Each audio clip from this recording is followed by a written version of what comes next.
Hey, Segovia, back with another one. Hope everyone out there is having a great weekend and a happy Sunday, y'all. We got some creepy, dark TikToks we're going to get into, y'all. You ready? Let's have some fun today. Sit back, relax, and enjoy the show. Oh, well, they've figured out every angle to this. They're going to create a huge demand for it, and people are going to be forced to use it. Here, I know you're thinking now, well, how can I be forced to use it? And by the way, this starts in October of this year, October 2025. I forget the name of the bill. It's 147 something something. It passed back in March, where the government's going cashless. Welfare will be on it, Social Security payments, tax refunds, fines. I'm sure they're actually going to put property taxes on it, or you can't actually like write a check out of your bank account. No, you're going to have to use stablecoin. And I'm going to call it what it actually should be called, slave coin. The SC, slave coin. Government's going cashless. Federal government's not going to issue checks any longer ASAP. This, by the way, is happening up in Canada. It's happening in the USA. It's happening in Australia. This is so bad and so incredibly evil. And this is not a hyperbolic statement. I can't stand hyperbolic statements. Can't stand it. The most dangerous person in the world is a lonely, young, broke male. We're producing millions of them. The number of high school teenagers that sees their friends every day has been cut in half. We're slowly but surely sequestering from each other. And when we do that, we become less mammalia. We're mammals. We're literally, if you have dogs are happiest when they're lying on top of you. The worst thing you can do to a dog is leave it alone all day. And what we're doing to young people is they are leaving others and themselves alone all day. We're separating from each other. We're becoming less social. In the United States, 1 in 7 men doesn't have a single friend. 1 in 4 can't name a best friend. In addition, marriage has become now a luxury item. If you're in the upper quartile of income-earning households, there's a 3 in 4 chance you're going to get married. If you're in the lower quartile, the lowest quartile, there's a 3 in 4 chance you will never get married. And in another sort of total switcheroo sort of a thing, one of the people actually speaking out about this, you're not going to even believe this, is mass serial killer Kevin Spacey, who wrote this on X. Release the Epstein files, all of them. For those of us with nothing to fear, the truth can't come soon enough. I hate to make this about me, but the media already has. And Time Traveler wrote, nothing to fear? Report, Kevin Spacey accuser Lindy Culkin dead after being struck by a car. Massage therapist suing Kevin Spacey for sexual assault dies ahead of trial. Kevin Spacey won't face criminal charges in groping case after accuser's death. Kevin Spacey accuser dies by suicide. Post kill them with kindness video. Now, Kevin Spacey is like a real life Gus Fring. Like some people don't know, he's like a massive serial killer. And all I can think of is that the people controlling all this, they're doing all these things. They're the producers, they're the directors, they're the actors. Mossad, they talked all about it on 60 Minutes. We create a pretend world. We are a global production company. We write the screenplay. We're the directors. We're the producers. We're the main actors. The world is our stage. So I'm thinking, why would they have Kevin Spacey come out and demand the Epstein files? And I'm like, I think they just think it's funny. Because they're not going to release anything. But now Kevin Spacey could say, hey, I was trying to expose the Epstein. Kevin Spacey, I'm pretty sure, was on the flight logs of the Lolita Express. But I think they're just playing with people. So now you have probably some people who know that Kevin Spacey's like a massive serial killer and who are kind of like, well, I'm on board with Kevin Spacey. Like, this is how they do it. It's incredible. In the 1920s, Iraq, they were rumored to have found this ancient technology called the Stargate. Have you heard of this? So the Stargate, the Enterprise, it's basically a portal that you can enter into another realm and like be in contact with the realm beyond. And they're saying this is in Iraq? They're saying that this is in Iraq. This was in the 1920s that they're speculating this. But like every government, we're hearing these rumors of Iraq finding or clues of finding the Stargate. Yeah.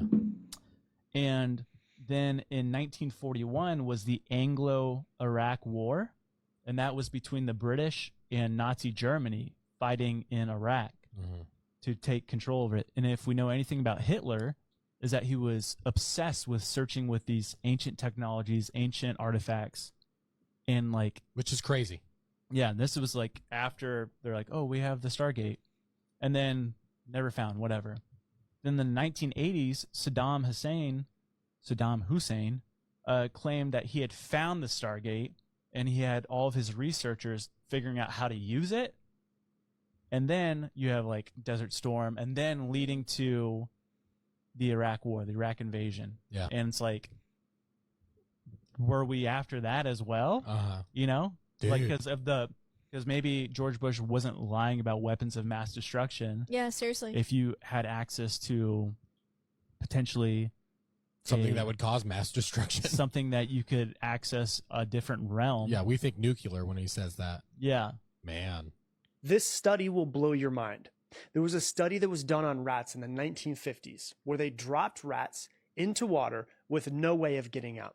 And they swam around looking for a way to escape for about 15 minutes before they started to give up and drowned. And then the researchers took them out and saved them before they died. A couple days later, they put them back in the water again. And you want to know what happened? This time they swam for 60 hours. They went from 15 minutes to 60 hours. Why is that? Did they magically get stronger? No. The difference is that this time they believed that they would get out. This wasn't a test on strength. It was a test on belief, because this time the rats believed that they would get out. So they just kept going. This is how the human mind works. If you don't believe in yourself and believe that the life that you want is possible, you will quit too soon. But if you can get your brain and your body to truly believe that you will achieve what it is that you want, then you will never give up. And with that mindset, you can achieve anything that you want. I think it's deeper than a mind thing. It's a feel thing. That's where belief's at. It's not your mind. It's maybe your gut, which is part of your mind, your gut feeling. Like you can feel it. Like I've felt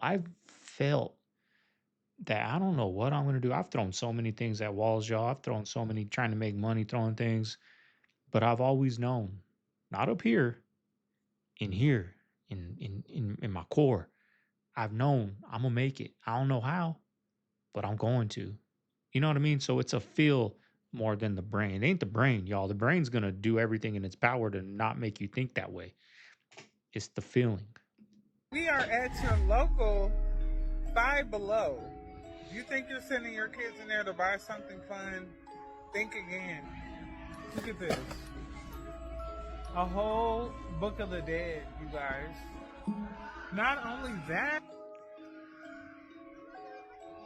but you don't have to go to a weird store on the street corner anymore in the dark if you want to worship the devil. They got a spell book. A spell book magic kits. Just for you. For family night fun.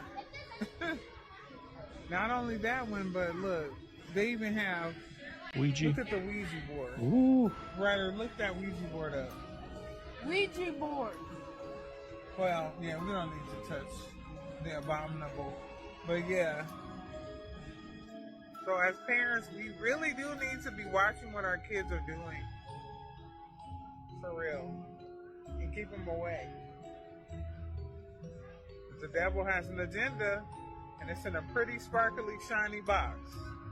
If I was a little kid, I'm sure I would be intrigued by it.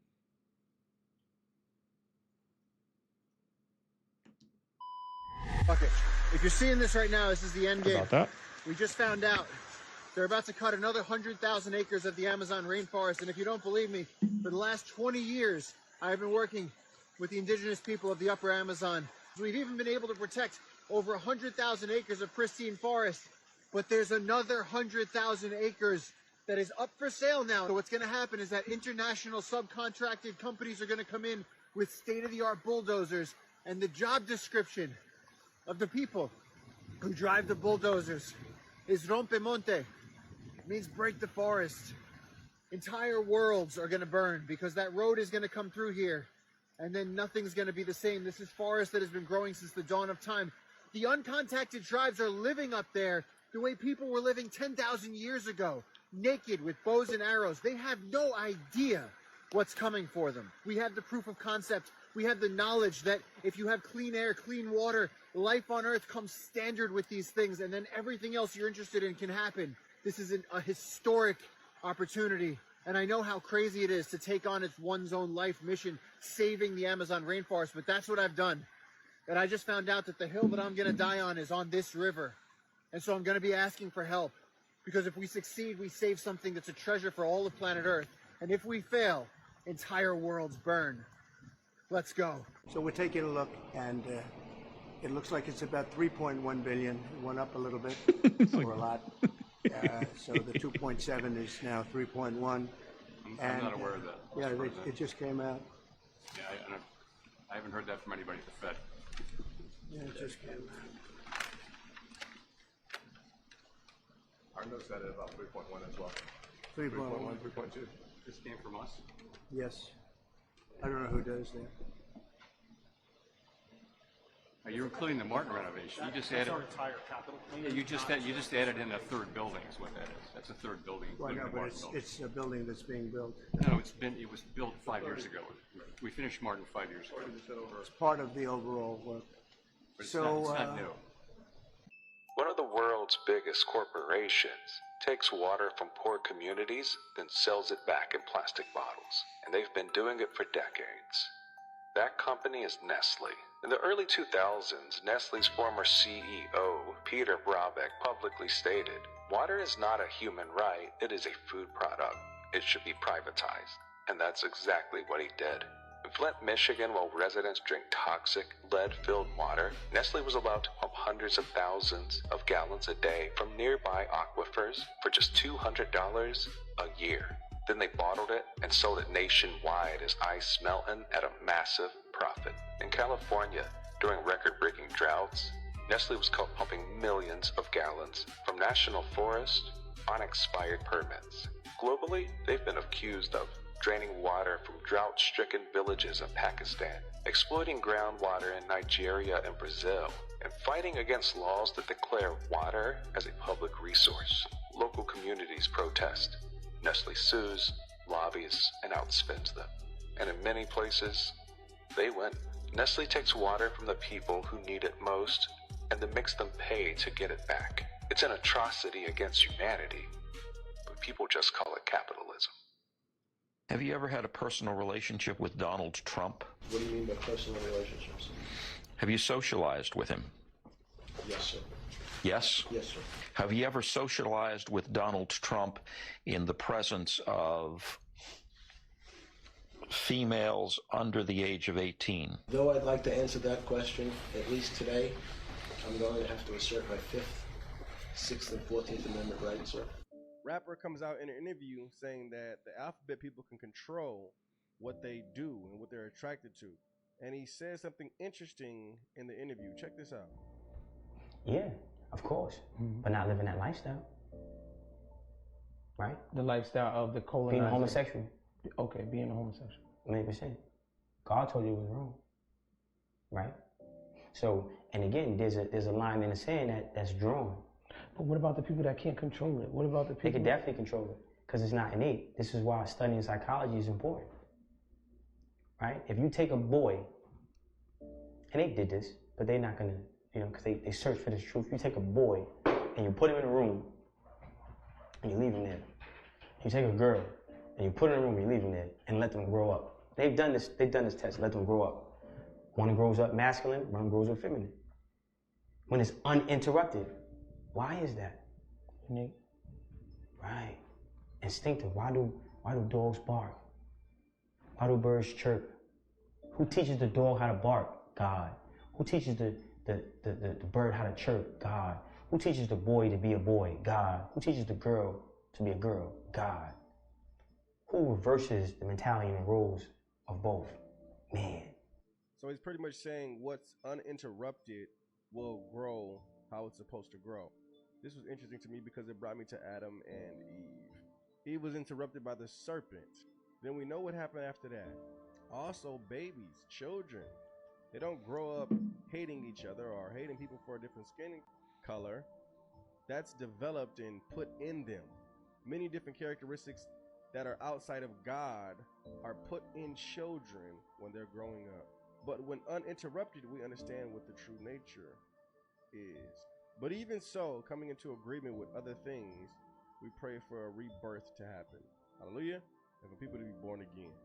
So the Well, we know what the devil's number one job is: to take as many souls with him as humanly possible over there. It's his job. That's his job. Not just with that flag, right? Any way possible. That's just one of his tricks. are involved in human trafficking. According to Kanye, that's true. Kanye is currently being sued by his former director of intelligence, and the allegations this man has laid out in the lawsuit are crazy. For one, he says he was paid by Kanye to investigate the Kardashian family for criminal ties and human trafficking. He claims Kanye also paid him to travel to Australia and follow around his now wife Bianca Sensory while she was there on a solo trip visiting family. And honestly, the allegations just get worse. The former employee, who's known as John Doe in the lawsuit, says that he got a call back in 2022 that the Donda Academy, which is the private school Kanye started in California, was abusing the children. He says when he told Kanye about the reports, Kanye flipped out on him and screamed, "You are effing dead to me," and said if he told anybody, Kanye would physically harm him. He also says that during this time, Kanye was heavily abusing nitrous oxide, and this is the same time period where he got his permanent titanium teeth. The former employee is suing for emotional distress, retaliation, and unpaid wages. Colbert's Late Show was losing $40 million per year. How is that possible? Make this make sense. Have you ever asked yourself, where does the money come from? Liberal critics cry foul, but the CBS Late Night Show reportedly had a budget north of $100 million per season. I don't care. I'm going to go full conspiracy. I think this is part of the machine apparatus to propagandize and manipulate. And that's why Colbert, every single night, is anti-Trump. No matter what Trump does, Trump is always bad. And they weren't making money doing it. So make it make sense. One more time, let me say that again. Every leftist, every liberal, every institutional media outlet, make it make sense that Colbert was losing money and choosing to be politically divisive, sabotaging half his base. This makes no sense to me.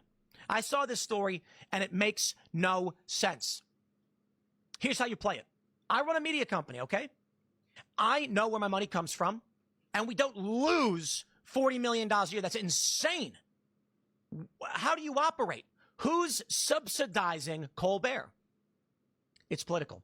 Now, it may not be that the CIA is doing it. It may not be the Democrats are doing it. It may be that high-up execs and powerful people at CBS are like, we're okay with losing $40 million a year as a political spend against the Republicans. There's my point. See, every day I look through the books. I have to know how much money we make per video, how much we make per advertisement. We're in a lull season. These things happen, but the show operates because we run a business. And then you get all the lies and the manipulations. Colbert, every single night, without missing a beat, is anti-Donald Trump. This is going to split your audience in half. And if you're doing late night TV to 3 million 68-year-olds, that's the average age. So it's about, I think it's literally 3 million people, 68 plus. And then you've got 200,000 in the key demo. Why and how do you lose that money? First question I have for CBS. Where's that money coming from? Second, why are you okay with losing this much money for this long? They say a new report has put a spotlight on the finance of The Late Show. Puck News' Matt Maloney reported The Late Night Show has been losing more than $40 million a year. Late Show, with its topical humor and celebrity interviews pegged to specific projects, has struggled on Paramount Plus. And of the 3 network late night shows, Late Show has by far the smallest digital footprint on YouTube and other platforms. So from a business perspective, the cancellation makes sense. But what doesn't make sense is that the show existed in the first place. We do shows here. We've got Pop Culture Crisis. We've got Tales from the Inverted World. And then my shows, of course. The Boonies. They're all making money in some capacity. We have some news right now. CNN is reporting that Ghislaine Maxwell has been granted limited immunity ahead of a meeting with Todd Blanche, the Deputy Attorney General of the United States. and it's raising some serious questions. Maxwell, known as Jeffrey Epstein's longtime co-conspirator, was reportedly offered a form of proffer immunity. This means that anything she said during the 2-day proffer session can be used against her, a deal usually reserved for individuals who haven't yet been convicted. As we know, Maxwell has already been tried, convicted, and sentenced. Legal experts are baffled. While she still can't lie under the proffer immunity, former federal prosecutors are questioning why someone in her position would be granted immunity at all.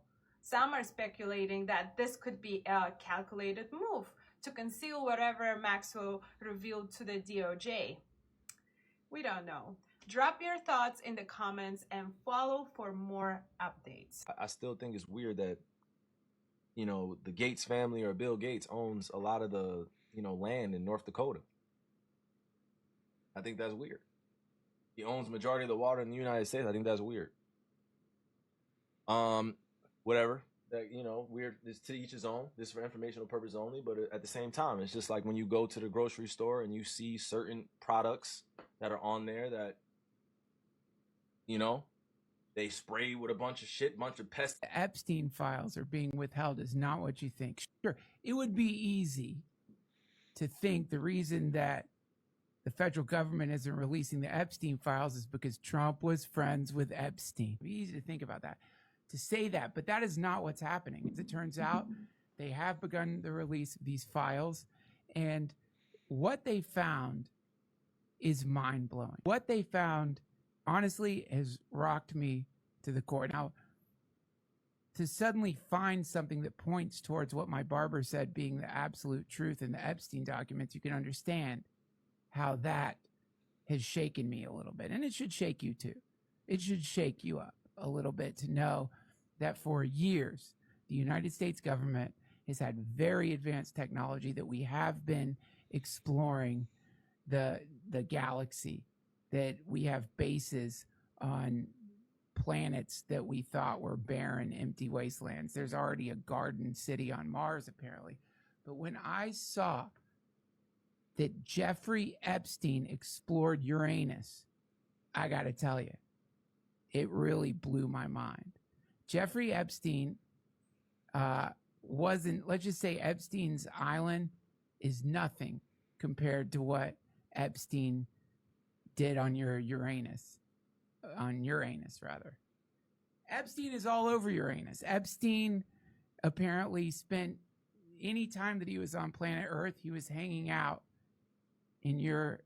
on Uranus. He was just there. Overall life expectancy. Yes.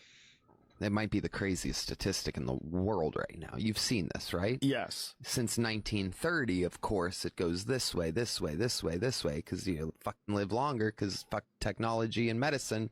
And then 2020 it levels, and then it starts to go down. It's down 2.5 years since 2020, which is unheard of. Yeah. Unprecedented. What could that possibly be from? I don't know, Tony. Weird. So strange. It's not like there was a gigantic Smoking medical cigarettes. intervention that was forced upon the population during that time period. Again and again, and booster and booster and booster. And you're not allowed to say it, or you're a conspiracy theorist. I guess These people they're in a fuck trance because being on the side of reality and facts is so against the narrative that the liberals were correct that they're willing to ignore excess deaths. That we're willing to ignore an increase in all-cause mortality. That's shocking. Yeah. They're willing to ignore it. And they're the trust the science people, but only when it leans to their favor. Well, I got one about, Ozzy and Hulk Hogan. I mean, they died. That's not positive. No. God damn. We lost Hulk Hogan today. We did. Hulk Hogan, what a guy. And then Ozzy. I mean, what a goddamn career But that the guy had. Ozzy thing was less surprising because he'd been battling Parkinson's and he was very old. But the Hulk Hogan thing was crazy. He was here just how long ago? A year ago? Yeah. He was in the podcast for a year ago. Well, Ozzy did that concert on the 5th of July. I know. Yeah. I mean, in his chair. But Hulk went in for some surgery, apparently, and he got an infection.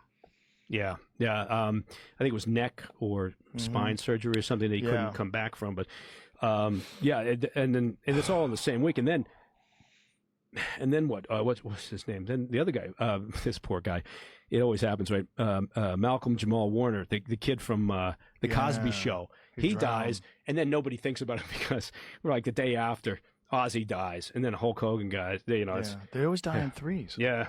They always say that celebrities die in threes. Why is that true? Yeah, but poor Malcolm. I mean, he goes and his death is completely. It's like if you and I were on a plane and plane went down, it'd be like, we lost a legend today.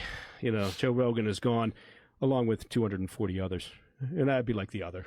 It'd be a sad moment. Malcolm died swimming, right?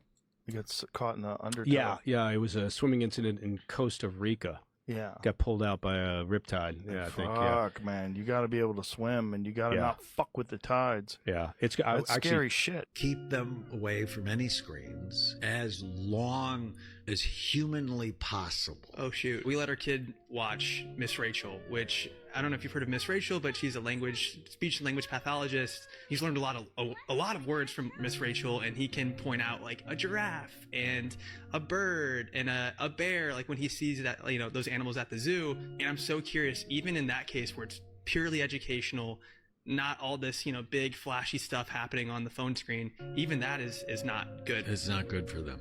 Okay. Yeah, the American Academy of Pediatrics came out and said no screens before 3. And I'm like, that's still young. Really? Yeah, because it's a developing brain, and you don't want their attention to require all the stimulation you get from the screen. You want to be super careful about that. You guys? I mean, it's inevitable. It's inevitable. Times have changed. That is the new normal. There's no fighting it. There's a TV, and all of America has a TV in every room. It's inevitable.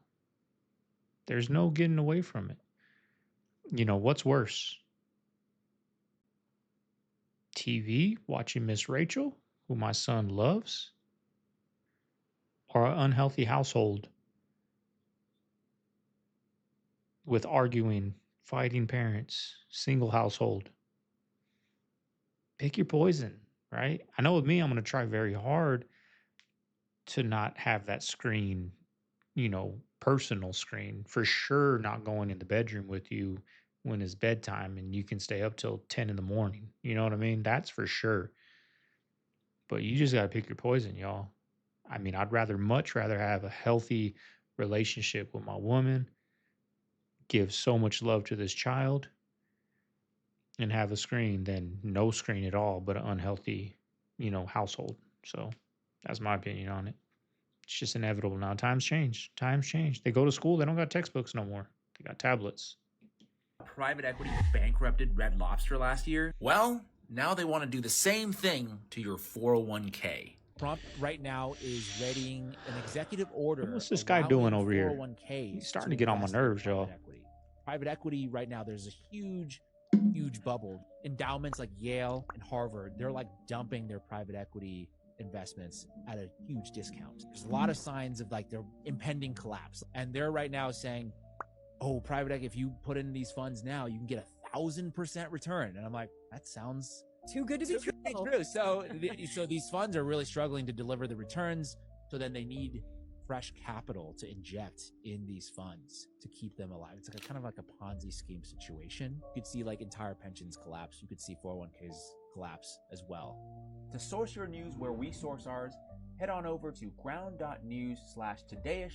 You can subscribe today and get 40% off your unlimited access Vantage plan. I saw something the other day that said, I don't know how many. So what your kids remember? Yeah, it was however many thousands of kids were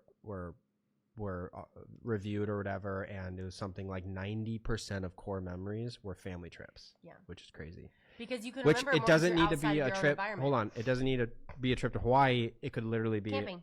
a family backyard camping moment. Yeah. But like it's an activity of the family, and you can scale that as a billionaire or as someone that makes $30,000 a year. Yeah. Just outside of your day-to-day environment is really what you will remember the most, because it's harder to remember the things that were, oh, that was in my day-to-day every day. versus like Yeah, and I it's mean, I would say that's expanding true of my childhood. the consciousness of the kid, right? Like Mhm. a lot of I traveled a ton as a Mhm. kid growing up through high school and all that, and yeah, like I remember going to Haiti, and like I have core memories of being there and seeing just expanding my awareness of reality. Women weren't allowed to have credit cards until I think 75 or Fuck off. 76. Women were not allowed to have credit cards. Debt went through the roof. That was a good blow. I have an interesting perspective on what I think is going to happen to the corporate world in 10 to 15 years. I think that this whole 9 hours a day in an office sitting behind a computer screen is going to go away. I don't think it's going to be a thing anymore. I think enough people in this generation are waking up to the fact that they don't want to live that life. It's becoming very, very clear that people know they don't want that. And companies, these big corporation companies, are refusing to change their work policies, right? It is unbelievable to me how during COVID, a lot of people went to working remote and they got accustomed to working remote from their homes and stayed efficient. And then they wanted to go right back to the old ways and in office. And then employees are like, well, we were able to work from home efficiently and effectively. Why can't we do that whenever? Why do we have to be in an office? Because it's all a control thing. It's all a control thing, right? They want to be able to monitor and control your every move, micromanagement. And also, let's be realistic, 90% of these corporate 8 to 5 jobs that people are getting out of school right now, and when I graduated college, right, can all really be done by AI here pretty soon. A lot of these just medial tasks like implementing data into a spreadsheet or something, it's going to be able to be done by AI. So a lot of these jobs are going to be gone and a lot of people are going to be out of work. So with that being said, I believe that it's going to turn from a 9 to 5 culture to more of an independent contracting culture. I believe between AI coming and people just not wanting to go sit behind a computer screen for 45 hours a week, it's going to lead to more of an independent contracting type world where businesses are going to hire people who just have a specific skill set that they need for a short-term period, and then they'll move on. Whereas an independent contractor, you're just going to be looking for job to job to job. That loyalty that used to be a thing for a worker and their company is no longer a thing because there's no trust. People don't trust companies to keep them employed, right? There's no such thing as a pension. There's a constant fear of, am I still going to have a job next year with AI coming in and everything? Am I still going to be working here? So there's no trust. And then employees, if they find a higher paying opportunity, rightfully so, are going to leave for that opportunity. So employers are not necessarily very trustworthy of their employees, right? They look at employees as a number, and that employee is usually very replaceable. So they don't really care about you. That lack of trust was not a thing 30, 40, 50 years ago, right? A lot of people who entered the workforce at the time, like our parents or grandparents, right? There was a trust where when you joined a company, it was your expectation that you're probably going to be at that company for the rest of your life. But these companies just kind of treat you like a number now. And when they make you sit behind a computer screen and there's not a whole lot of value that you're providing to society, it makes you feel pretty worthless, right? At least that's how it would make me feel. And that's ultimately what led me to pursue the self-employment journey that I'm on and quitting the whole 9 to 5 thing. I just couldn't do it anymore. So if you're in a position where you're thinking about getting out of the 9 to 5 world, you kind of want to jumpstart right now, I think it's really good to just focus on learning high income skills that are going to translate well into society in this new coming age, right? Like social media marketing, I think is going to be huge in the future. It already is right now. Obviously, sales will never go away. Content creation, marketing, anything blue collar, trade related, that's not going to go anywhere. We're going to need doctors, right? But if I were you, I would learn as much as you can about up and coming industries, right? Learn as much as you can about AI, even if you've never used it before. Learn about it, right? Learn how maybe you can use it to make yourself more valuable to a company or something. Because I do believe that a big shift is going to come from this whole 9 to 5 culture to more independent contracting work where your income is going to be reliant on your skill set. Jamie Foxx has some interesting words on being famous and how it's not fun anymore. Check out this clip. Has there ever been a time in your journey that this hasn't been enjoyable? Yeah. Really? I tell people all the time, be careful what you wish for. Because I'm a gregarious dude and I just want to have fun and sometimes people will take advantage of that, especially in today's world now where, you know, you got to be careful.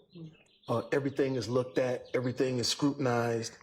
So basketball I do a games. thing in my new stand-up. I'm going out on a new stand-up called Victory Lap. Okay. Yeah, on Hulu. But I talk about how fame is not necessarily fun anymore. Back in the day, fame was cool. Yeah. You know what I'm saying? But now, you know, it's kind of, it's tough, you know. And what's crazy is everything that you're doing could be negated in one post. So it's an interesting. I think social media is good, right? But it's also super dangerous. So he went on saying being famous is not fun anymore.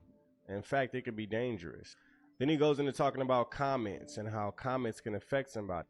Not only that, but they can plant seeds into your mind. People can literally lose their mind because of what people are saying on the internet, and they call it cyberbullying. We got to be stronger, ladies and gentlemen. If you aren't strong enough to look at comments, don't look at them. Or block who's ever putting what you don't want to see. You have free will. You have the authority over your own platform. A lot of people can just say what they want to say nowadays because they're behind a computer. But don't let that affect you, my brothers and sisters.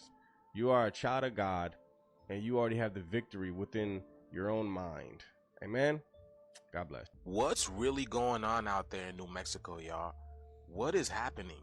For the third time in less than 1 month, Ruidoso, New Mexico just got hit with a flash flood out of nowhere. Let me show you guys where things started to get really bad. This kid is going out there, right? Now, there's a canal right up here, right there, y'all. Y'all see that, right? It started off as a little blessing, just a little bit of rain, y'all. Now, check this out. All right, so now this is what the canal looks like now, y'all.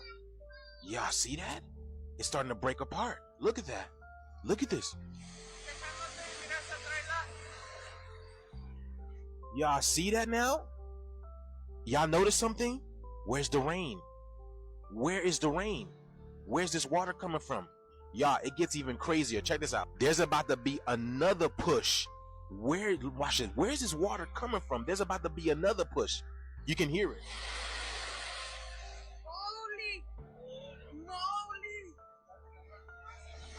Here's another video to show you the beginning of the flood. And now 3 minutes in, this. And again, y'all, there is no rain.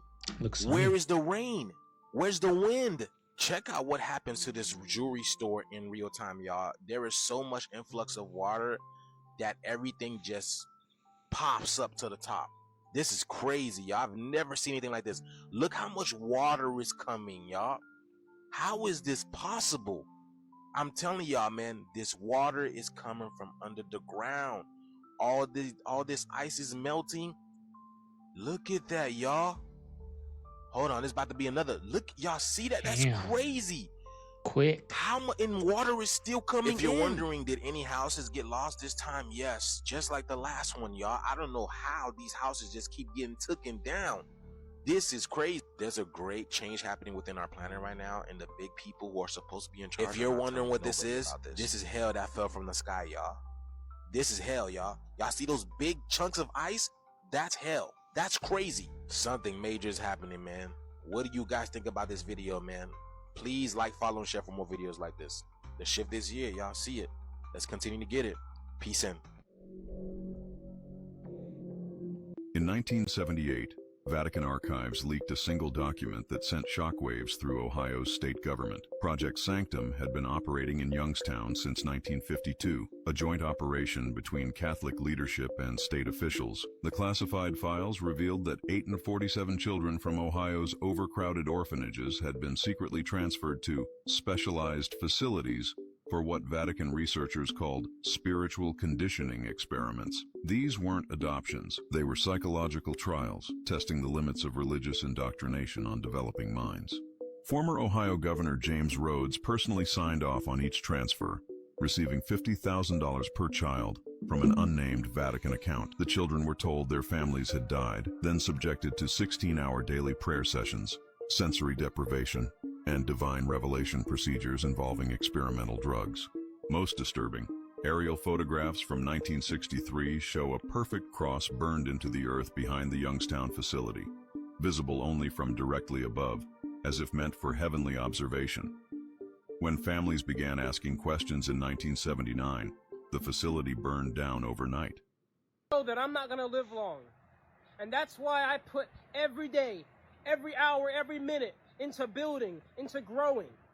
Why am I out here working on this Plastic in the fuel reactor I've been working on for 5 years, since I was 17. Why am I out here in 100-degree weather? Why am I out here despite being falsely accused and reported to the EPA and the IRS? Why am I out here despite weird black helicopters that turn off their radar transponder circling me 6 times at night? Why am I out here sleeping in my van, crazy humidity, mosquitoes, gnats flying in, and yet I still do it? Why am I out here despite having to drive 4 hours every time I want to work on this machine, because when I was doing it in my parents' backyard, I blew myself up and I had to go to the hospital for 2nd-degree burn surgery? I do this because this is my mission that I've assigned myself to. I do this because I do not fear death. You might say I'm reaching, but give me 1 second. How does one come up with the theory, the blueprints, and the idea, and the technology to see through human skin into the bones and into the brain tissue? In just over 100 years, we went from bloodletting and no planes to all this super technological stuff from nothing. That's the point. From nothing, we randomly learned how to do all of this stuff. Someone or something out there helped us to be the technological people that we are today. You know, last year I made this video about how the Apple chip I was theorizing was fallen angel technology. And although about everybody stole the video and the idea from me before they all were stealing it, everyone was telling me I was reaching. And by the way, I'm glad the idea was taken and pushed through so many people, because it's important that we're aware that we may have had help. But of course, you should be crediting people with their discoveries, but I digress. You know, we have another eclipse coming, but there is something very weird about the last eclipse. There were theories that we received some kind of technology in the process of it, and then the AI took off like we've never seen. And we'll talk about that tonight because it's happening again at the beginning of August. In the book of Enoch, it talks about the fallen angels coming down and giving technology, insight, and wisdom to mankind. And we know from archaeology and archaeological finds that humans used to be very, very advanced. That right there is a story for a different time. So is it really a reach to say that we had supernatural help to make something out of completely nothing? Before you answer, you should know this, that most modern technology all came from ideas and principles from Tesla, which he claims he got from other sources. It makes sense. Think China's the most surveilled country? Not quite. On a per capita basis, the US actually leads with around 15 cameras per 100 people. China's second with around 14, and the UK ranks third with around 7.5. Now, here's the twist. More cameras does not automatically lead to better public safety. Despite the 3 countries being similarly surveilled, China's homicide rate is only 0.46 per 100k people, which is far lower than that of the UK, which is around 0.9, or that of the US, that is currently 5. So what do you think matters more? Cameras, policing, or something else? Drop your thoughts below. He said he's going off grid. He's preparing for the end. for being off grid. Skynet. Yeah. As a result of AI potentially taking over. And then this. What does he know that we don't? He said that they know a lot. It's going to take an accident to where 50 to 100 million people have to die to make the world understand the threat of AI. Dang. He's saying that it will pretty much be impossible to stop until at least 100 million people die as a result of AI. But it won't even be able to stop at that point. We're just going to realize that it's a problem, like an actual problem. Yeah. Golly. And then this guy's not an AI dude. He's a hedge fund manager, and he's like there to talk about stocks. And he's like, I don't want to talk about stocks. This is scary. What's the point of having stocks if we're all dead? Yeah. And then he said, then they did this like a panel discussion to where they would ask a question, and then you'd either go on this side of the room or that side of the room for agree or disagree to the question. Mm-hmm. And the question was, or the prompt, or proposition, I should say, was posed to these people. The proposition was, there's a 10% chance in the next 20 years that AI will kill 50% of humanity. Agree or disagree? And 10%? 10% chance in the next 20 years. Okay. That AI will kill plus billion people will be gone. Okay. Yeah. And the majority of people went to disagree. 4 people went to agree, including Paul Tudor Jones, because he's like, I watched Joe Rogan. Yeah, I get it. But the 4 people that were standing with him were all the top AI developers. Oh, shoot. That sucks. What? Whoa. As soon as the room split and I'm on the disagree side and I see all those and I'm doing the math, I'm like, I would have immediately just walked across the room. There would have been no way. But think about like the dude's credibility. Hopefully you're enjoying my video, the full podcast in the playlist. Check it out. So now they're saying that aliens are on their way to Earth. It should be here in November, allegedly. And they say they're not just here to kumbaya. They said they're here to probably attack us. That's what they're saying, y'all. So y'all, they're trying to say this thing right here, this little rainbow thing, is a ship. And it's headed right towards Earth. Now, I'm not saying they're capping. I don't know what's really going on. I don't know if it's real. I don't know if it's not. All I know is they've been telling us surely but slowly that there's UFOs on this Earth. Y'all remember, they've been briefing us on certain little situations that's been happening. Certain little videos that went viral of like UFOs in the sky and shit. Y'all remember they had a little press conference? Now they're saying we might get in contact with this ship that's heading towards Earth in November. Then you got some people saying, no, they're not just coming towards Earth. They're coming to visit the ones that's already here, that never left. So I don't know, y'all. Y'all let me know what y'all think about this down below in the comments. And if you don't believe me, go look this shit up. The whole thing's nuts. Yeah. And then, you know, have Bongino and Cash Patel saying he definitely killed himself. Like, what? Yeah. What? Okay, this just the level of convenience. It's so convenient that the guards were asleep. So convenient that the cameras didn't work. So convenient that years later you have a recording of the outside of the cell, but a minute is missing from it. 3 minutes. Yeah. 3 minutes? Yeah, they found out it was like almost 3 minutes was missing. 2 minutes, like 53 It's seconds. like the missing Watergate tape. Oh, I thought it was just 1 minute. It did. It started off as a minute, and then Yeah. people kept looking in the metadata, and like, okay, it was saved this many times, and it Oh was actually my up to 3 minutes missing. God.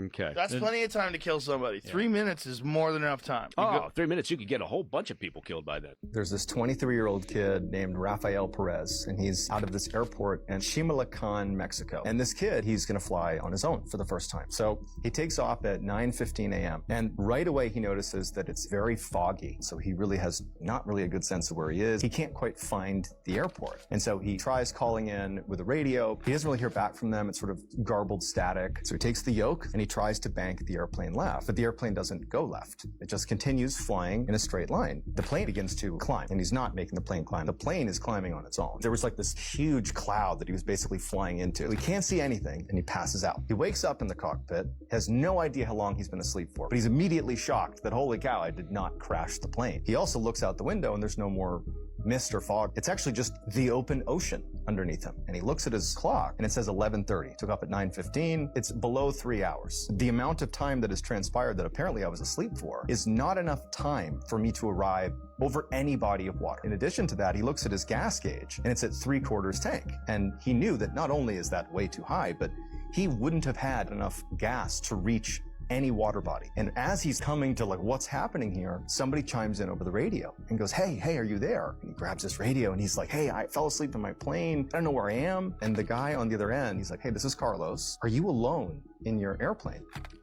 And Rafael is like, of course I'm alone. Where am I? And Carlos is like, listen, you're just off the coast of Acapulco. And for the last hour, you've been flying out over the water. He arrived off the coast of Acapulco now an hour earlier. It takes 3 hours to get there. He apparently did it in about an hour and 15 minutes. He lands at the airport in Acapulco. And as soon as he gets off, there's these people in suits that are there to meet him. And they immediately take him and they drive him to a hospital. They drug test him. He's not on drugs. And they also have a psychologist come in and they give him a profile, make sure he's sane, and she determines that he is. And so finally they say, okay, we're going to tell you what happened. When you showed up off the coast of Acapulco, you showed up on the radar screen of who you were talking to. And he talked to you for an hour while you were out over the water, and it was recorded. And I'm going to read to you the first thing that Rafael said to Carlos. The pilot is speaking, but not of his own free will. We are using him as a microphone. Your equipment is too primitive. It is not important who we are or where we come from, only that we are inhabitants of the same universe. For the next 30 to 45 minutes, the voice being projected through Rafael talked about humanity is the only intelligent species in the entire universe that uses warfare and conducts violence on each other, and you are poised for a nuclear holocaust, and you may be exterminated if this continues. And then at about 11:30, Rafael wakes up. No one has any idea how Rafael wound up over the coast, and the Mexican government quickly took this story, buried it, and now you can only access it in this obscure library in Mexico. I believe Medea and Pastor Bussy were fraudulently trying to get into my account. And if we find out that's the case, they will be sued and possibly arrested because fraudulent activity on a bank account is a federal offense. Fraudulent activity on a bank account is federal offense. Fraudulent activity on a bank account is a federal offense. Again, June 25th to July 10th is the period of suspicious activity. That is from the time Medea went public and I left for South Africa. Between the time Medea went public and I went for South Africa. So brothers and sisters, if you want to make a donation to FDMG, you must send it to PayPal. Hold off on the checks and money orders until the situation is resolved. Hold off on all FDMG Academy money order and check donations until the situation is resolved. If you want to make a donation to FDMG, send it through PayPal. Right? PayPal.me/FDMG Academy. PayPal.me/FDMG Academy. PayPal.me/FDMG Academy if you want to make a donation to the school. Hold off on checks and money orders until we find out what the hell is going on. The bank is investigating the fraudulent attempts on our account. If I find out Medea and Pastor Bussy had anything to do with this, I was told that they can be arrested for federal offense. I was told they can be arrested for federal offense. I was told they can be arrested for federal offense. Now, with that being said, brothers and sisters, Dr. Umar has access to no money right now because my personal account contains all of my money. I only send it to Apple Pay and PayPal as necessary. So the Prince of Pan-Africanism, for the first time in my life, is without any digital currency. So for my loyal supporters out there, if you can spare a few dollars so I can take care of Queen Mother Ifa Tunde and myself until my bank account is frozen or canceled so I can get my money back and open up a new account, please hit my Apple Pay or hit my PayPal. This is diabolical. Honest to God. This is I like this dude. His videos on YouTube, Anton. Spits a lot of game. It's unfortunate we have gotten to the point to where we are panhandling on the internet and asking people to hit the Apple Pay or whatever it is that he's saying hit up because he's saying that his accounts are frozen. And I actually explored raw pork this weekend as well, too. That's an interesting one. They tell people to stay away from pigs, and I was researching who was telling people to stay away from pigs, and it leads back to the Israelites telling people to stay away from pigs. And when you get into all the nutrients that come from the pig, it's pretty fascinating. That's for sure. The glycine in there is the precursor to collagen.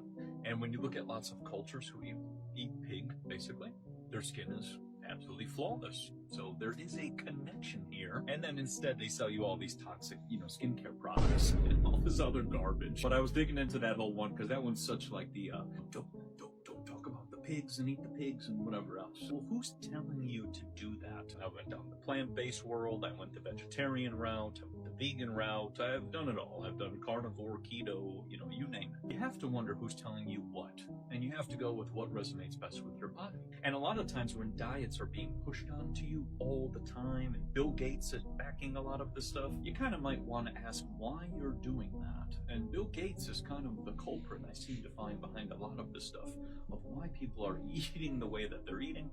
Guys, we got more footage on the drummer who filed a restraining order on Beyonce for extreme witchcraft. She was a drummer for Beyonce for 5 years. Check out this clip. This restraining order was not done as a publicity stunt. I don't want anything, and I really want to make that clear. I want nothing to do with this person. This was not to up my career. This was not to jumpstart my drumsticks, my CDs, my music, my label. I don't want anything to do with this. If you even offered me money, if anybody was offering money for interviews, I would not take it. I don't want anything to do with this person. I want it dead. And it's even as far as me taking the legal matter and taking steps into putting it on writing and saying it, you know, literally, that I don't want anything to do with this entire situation, with her money, with whatever she's got going on. I found a lot of my intellectual property stolen by her, my ideas, my drawings, the things I say, the things I do. She's even encouraged other celebrities to also steal and copy my ideas and things like that. So this has been a complete nightmare. I've been absolutely, like, I don't want to say the word rape, but just brutally abused with this entire situation of her trying to control everything that I'm doing and where I'm going. I mean, I've even traveled to different cities and been followed with this witchcraft stuff, and it's like, so it's completely compelled me to go into the light, go straight to God. Like, I don't need a third party, like, completely be very nice, be very loving, you know, step in light, you know, stay away from conflict, because there's negative energy going on, and I don't know who to trust anymore, like, at all. Not that I'm, like, paranoid or anything, but energetically now, because of this situation, I'm absolutely trained now to know who's good for me and who is not. Poor woman, I can sense trauma there. It's also documented that she missed her court date, and many people ran with that, saying, I told you she was crazy, I told you she was lying. Well, she actually talked about why that happened. So I actually filed 2 restraining orders, and I didn't go to court because I got a paperwork saying that the papers weren't delivered, and there was no court date. So that's why I didn't show up to court, quote unquote. And that court date actually had nothing to do with the situation that we're all very aware of at this time. So that's the truth. I just wanted to let you guys know. I filed 2 restraining orders, one where papers were served and they weren't acknowledged, they weren't picked up, and so they sent me a letter in the mail that I was very angry about, actually, saying that there was no court date because the papers couldn't be served properly. And the second one, you guys obviously know that it was denied, and then my paperwork was sold to the public and everything like that. So yeah, I'm just finding out from you guys writing me, so I wanted to totally... Demons specifically began to teach mankind how to make devices to talk to them. The first images ever used on like a television screen that you and I think of today were the Knights Templar's cross. They were literally channeling these spirits to give them technology to help them have access to their realm. But it was a two-way street, and they were being manipulated because there's obviously levers to pull on somebody to make them give them what you want. They wanted a form of technology. Most of the time it's military or it's for financial gain. And that exchange is what has progressively been building this technology that we have. This is the interface communications platform that these entities now use to get their voice in. And it started right away from the beginning. You can backplay music and hear speech. Even when people are normal, singing gospel, Christian song, you will still hear other speech coming in backwards. And it's not always demonic sounding. It's not always evil. But when you start playing some of this music backwards, you'll find this artifacts of this phenomenon going on all over the place. Like there was a technology company that I was doing security for, and they were getting their data storage devices, petabytes of data storage, huge. That's the beast currency for them. It's going to be data storage. They got the design plans from lucid dreaming and from talking to aliens, entities that came and visited them, that showed them and helped them crack problems they were having. They were doing ritual, not the same kind of voodoo creepy stuff that people would think of, but they were communing with them under a man who was much more the handler of this group, who was an adept in these organizations. And he was teaching them, oh, here's how you can take this psilocybin mushroom. Here's how you can take these different compound supplements. And here's how you structure yourself with fasting and with sleep deprivation. And so that you will have these interactions. That was where their technology for this data storage had its origin points. But that's just one little tiny drop in a big bucket of the story of the chain of custody for where much of our technology has come from. Maybe you, with your training, would be one of the survivors, but the rest of us... I'll tell you exactly what my training... Okay. When I lived underground in a silo, Mm-hmm. we knew that if a nuclear weapon went off above your head, take your life while you can. Because trying to survive what's left behind is going to be worse. Dying as your organs melt is far worse than shooting yourself in the head today. And that may sound terrible. What we're talking about is terrible times. What we're talking about is terrible times. And nobody wants to try to, it's not like the movies and the TV shows. Nobody wants to try to live through that. You either get spared because you are luckily on vacation in Patagonia when it happens, and then you just have to figure out how to live off of fucking weeds and sheep, or you're somewhere where you can't avoid it. We often joke in a dark kind of way, if you see a mushroom cloud, run towards it, because you will much prefer the sunburn than the survival rate afterwards. Now, why do they create these things? I mean, are they even legit? I don't know. We've never seen one dropped. We've been told, but I don't know. But if they are legit, why create those? Why create them? Like how they say with the AI, how it's going to kill 100 billion before we even think it's a problem. Why create it? Why create it? Why create these bombs that if we shoot one over there, they're going to shoot one back? Why create it? Who's the only country that's ever used one? Combat 2, The Bad Guys 2, Zootopia 2, The Black Phone 2. Is there any original ideas left in Hollywood?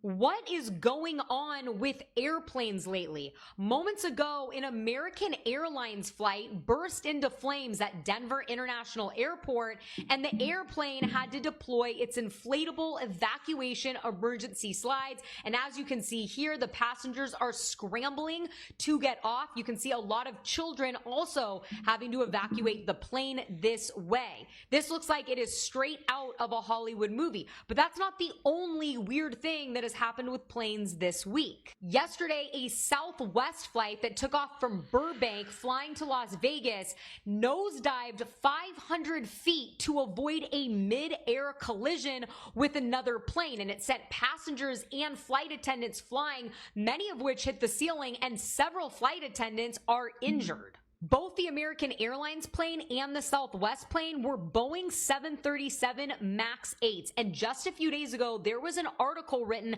asking if these planes are even safe, because there's been so many incidences in the last few years with these planes. It seems like this is what the Boeing whistleblower was trying to warn us about. I think to be safe, I'm going to try to avoid flying on this type of plane. What about you? Or do you think it's something else going on? As always, let me know down below. I don't make one ranking. You're right, but I'm asking you pound for pound. That's the beauty of this. No, Mickey, you don't want to say it because Jared. No, the beauty of this is that he's going to fight him July 11th. Then you find out where everything falls out. That's the beauty of the whole thing. But the beauty of this whole thing is also conversation. Right? You know, this is what sports fans do. Who's going to win? Who do you like? Pound for pound. So pound for pound, is also conversation. Right? You know, this is what sports fans do. Who's going to win? Who do you like? What's he doing back there? He burned his slaves at the stake. That's why it's called Belmont Stakes. Because the slave owner was called August Belmont Schurenberg. Wait a minute now. August Belmont Schurenberg was the father of the New York State Democratic Party, and August Belmont Schurenberg created, the Belmont Stakes. He never whipped his slaves, he burnt his slaves at the stake. That's why the horse race is called the Belmont Stakes, because he looked at black men, women, and children as cattle as horses. The Belmont Stakes. August Belmont, Schurenberg, Belmont Stakes. He was the father of Wall Street. So Wall Street was built upon the backs of slaves. Over 20,000 slaves are buried beneath the streets of Wall Street to this day. Over 20,000 slaves. That's why they were auctioned through a draft. NFL draft, NBA draft, NHL, Major League Baseball draft. The system doesn't care what color you are, you're still a slave. No, you're not. So that's why Wall Street is called Wall Street. Because the thousands of slaves were lined up along the East River. And now Wall Street is the financial capital of the world. We really went from layaway to afterpay. We went from buying things before you get it to getting things before you buy it. You heard of karmic debt before?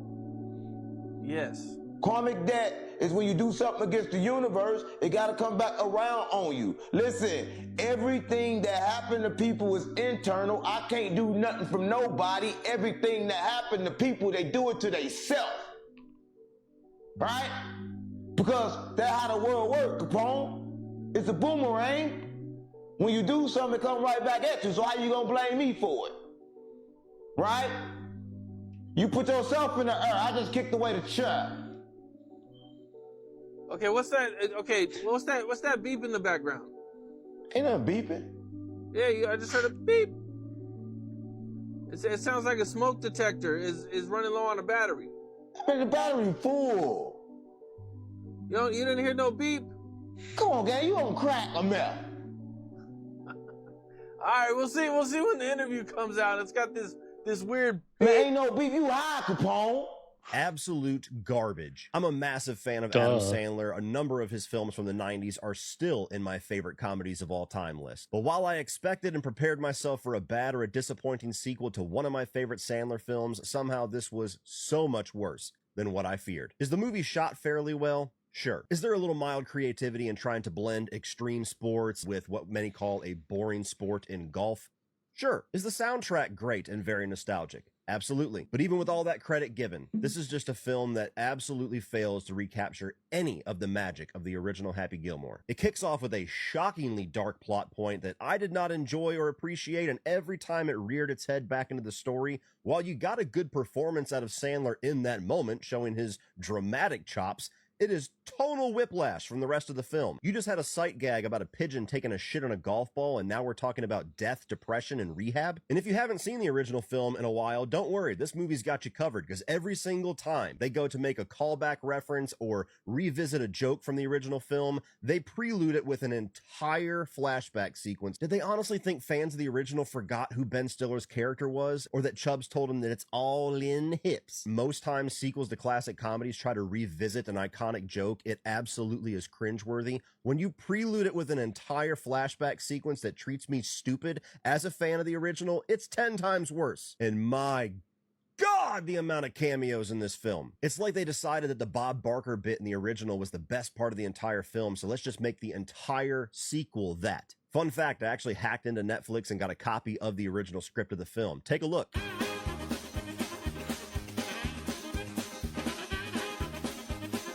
And the truly heartbreaking part is that I wish I could say that I at least enjoyed the returning characters. What they do with Julie Bowen's character was jarring, to put it lightly, and Shooter McGavin, the one piece of this that I was positive was going to be awesome no matter how bad the movie was. Christopher McDonald is giving it his all. I'll give it to him. He's the one that really feels like he came here to have a blast, and he does. But story-wise, what they do with his character makes no sense. And so what you're left with here is the worst form of sequel. Not just a movie that's unfunny, not just a movie that falls far short of the greatness of the original, but a movie that takes its characters and its story to places that actively makes the original worse. And so going to my happy place is pretending that this thing doesn't even exist. Now, I could have told you that movie was going to suck. You can't go in there expecting it to be as good of a classic as Happy Gilmore.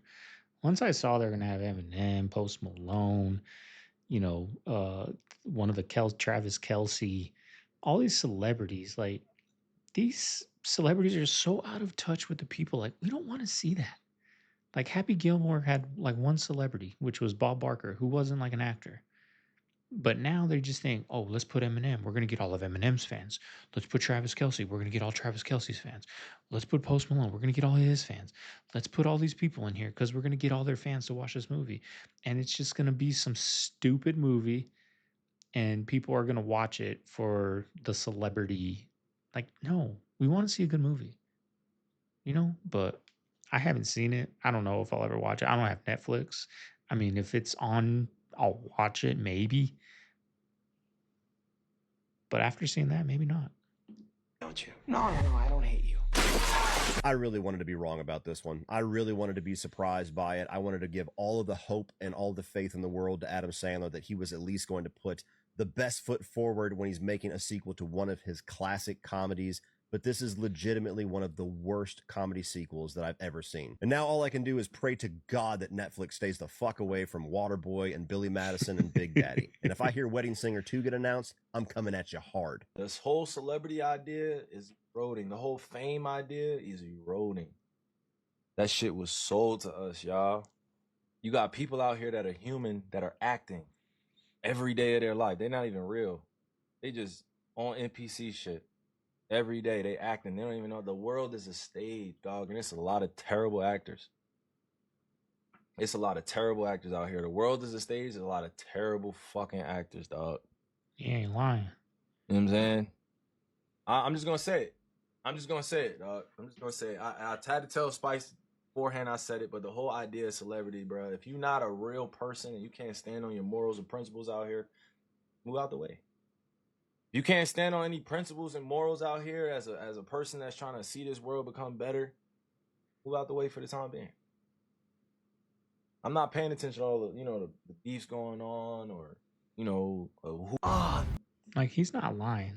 Like, sometimes I'll go, like, man, how's this guy getting 100,000 views? Let me go see. Maybe he's doing something different. Then you click on it. Welcome back to another video. Some of the creepiest TikToks you've ever seen. I can't do it, y'all. I can't be fake like that. I can't. You know what I mean? And then people tell me, don't talk. Don't give us life advice. Just agree with every TikTok, even though you know it's AI, and say, damn, that's real. Be careful out there. I can't do it, y'all. I'm just me. I can't do it. I can't do it, especially for some views. But sometimes I'll go and it trips me out, y'all. It trips me out that they get 100,000 views and I'm like, that's just corny. It's fake. I can see through it, but I don't know. Maybe that's me hating. I don't know, but I felt what Kyrie was saying right there. Wild. 5 people just crashed into an alligator-infested swamp in the frickin' Amazon. And after surviving the crash and getting on top of their small plane which had flipped over, they kinda couldn't go anywhere. Because not only was this lake full of alligators, but they also could see an anaconda and other deadly creatures in the water. Their only hope was just to stand there and hope to get rescued, which they did for the next 2 days straight while the alligators surrounded them day and night and came within meters of their legs. And luckily, after 36 hours of standing on this plane, the 3 women, child and pilot, were spotted by a local fisherman who quickly contacted emergency rescue crews. The pilot said that he believes that petrol leaking from the plane kept the predators at bay, but that they were so tired of standing, if they had to spend another night there, they wouldn't have survived. Fun fact, the average in-and-out store makes more profit than the entire WNBA. So the current annual league revenue is estimated between 180 million to 200 million. But even in the most profitable year of last year, still lost about $40 million and has been unprofitable each year since launch. In the WNBA, there is 9.3 average total revenue league share for players, whereas in the NBA, it's about 50% of revenue. However, I think we are able to more correlate historically members of the NBA bringing in revenue versus this Caitlin Clark bringing in people like crazy. If Caitlin Clark isn't in the game, the viewership drops to like 50%. Yeah, I'll be honest. I like Caitlin Clark. I like watching Paige Becker. That's it. If she's not playing, I'm going to change it. But what's crazy is all of these WNBA players coming out saying, pay us more. Pay Becker, Clark, selling out arenas. Rally behind that. But instead, they say we want more money, but they hate on them. I don't know, is it just the woman's DNA, and constant drama and all? I don't know. But you would think if they want more money, let's rally behind Caitlin Clark. Let's freaking build her to be the face of this WNBA, and let's get some TV deals. Let's get some stuff. But instead, they bring her down. They trash her. That's what's crazy. Like, you want that more money? Build up what the people want to see, because we don't want to see you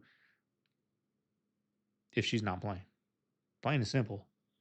Just raided Tahunga, home of TikTok cult pastor and SEX trafficking and fraud investigation. Finally. So like I said, a home link to a pastor featured in the Netflix docuseries Dancing for the Devil, the 7M TikTok cult, was raided Friday by federal agents in relation to an investigation into SEX trafficking, money laundering, and other accusations, according to authorities. People have been saying this has been going on for years. Now, property records show the home in the 7700 block of McGordy Street in Tahunga is linked to multiple owners, including Matthew Shin, the pastor of the Shekinah Church and subject of a 2024 docuseries. Dude was a nut. Now, Shin operates a talent agency that helps social media stars and TikTok dancers find jobs in LA. Enter 7M. Now, on Friday, agents with the U.S. Postal Service, Internal Revenue Service, and U.S. Department of Labor served a warrant at the home around 6 a.m. The search was related to allegations of SEX trafficking, money laundering, tax evasion, and COVID-19 pandemic-era-related fraud. The works. SWAT officers were at the scene to assist, according to the El Monte police. Now, law enforcement sources familiar with the investigation say the federal warrant is connected with the alleged cult featured in the Netflix docuseries. But obviously, they're not telling us all the details. Now, supposedly they were doing prayer sessions at this house with the cult-like pastor. The neighbor said that when they moved in, it was weird. They were very secretive. Then they sent out a flyer of what they wanted to do. They said they wanted to do all these things for our community, like letting scout troops meet at the house, doing prayer meetings at night, letting people swim in the pool. It was bizarre. Then this baby comes out. That's him right there. Now, this is why 7M's crazy. In the docuseries on Netflix, it reveals that the dancers who were represented by the talent agency started as social media collaborators who frequently posted dance videos together on TikTok. But that group found themselves attending Bible study with Shin. Those dancers invited friends to join what eventually became the core group of the alleged cult. Shin reportedly called himself the Man of God, and even said his teachings would grant his followers salvation. Wild. But the feds are on to them. Oh, I can't wait to see what happens. We have an hour and 18 minutes. Y'all got a banger for your Sunday, y'all. Hope you guys enjoy. You made it this far. Leave a like, comment, subscribe. I know I've been saying it forever. On my second channel, we put a video up today. Start putting out 4 videos. Icon is going to pop up over here. That's my second channel. Click on that, go subscribe. The video will be uploaded as you're watching this right now. The video is uploaded. The second channel is down below in the link. It's Segovia Reacts 2.0. That's my channel. If the link ain't working, it should be working though. But that's it, y'all. Family left. Gave my dad my truck. Right, I got me a new vehicle. I got me a nice Jeep. I haven't shared that with you guys, but I got me a nice Jeep. And gave my Dodge Ram to my dad. He loves it. He needed a new truck. His truck was old. I wish I could have bought him a brand new 2025 truck, but we ain't there yet, y'all. But one day, this truck will hold him off.